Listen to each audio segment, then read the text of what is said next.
Welcome back, stargazers.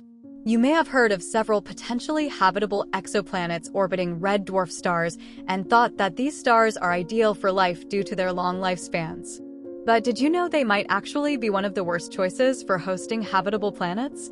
In this video, we'll explore why red dwarfs, despite their abundance and longevity, present some significant challenges that could make life as we know it difficult, if not impossible.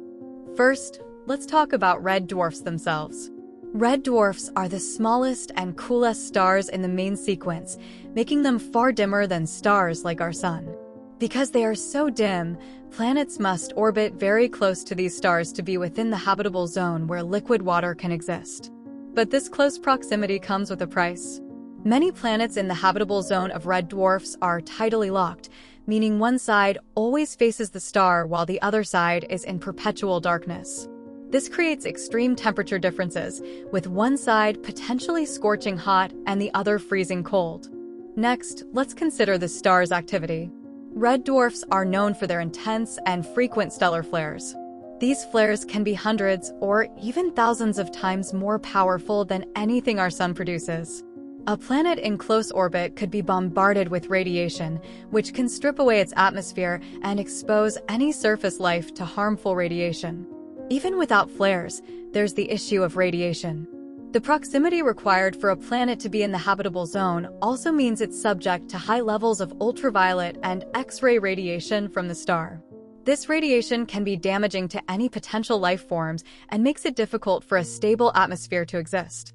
Now, you might be thinking, what about their long lifespans?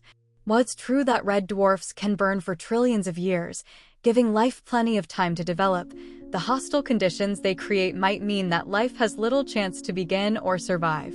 Let's look at some examples of red dwarf systems. The trappist 1 system, with its 7 Earth-sized planets, has been a hot topic in astronomy.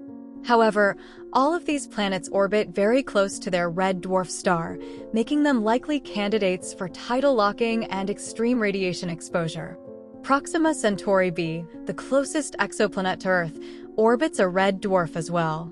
While it's in the star's habitable zone, it faces the same challenges of tidal locking, radiation, and frequent flares, which make its habitability questionable. So, why aren't red dwarfs the best hosts for habitable planets?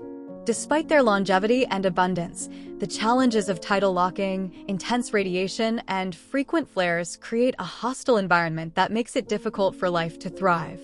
But that doesn't mean red dwarfs are completely off the table. Some scientists speculate that life could adapt to these harsh conditions in ways we don't yet understand. For example, life could exist in subsurface oceans or in areas shielded from radiation. In conclusion, while red dwarfs are fascinating and offer many possibilities, they also present significant challenges for life as we know it.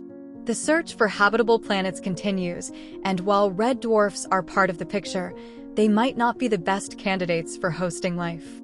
It's a reminder of just how unique and precious our Earth is. Thanks for watching, and if you enjoyed this deep dive into the cosmos, don't forget to like, subscribe, and join our community for more. Until next time, keep looking up.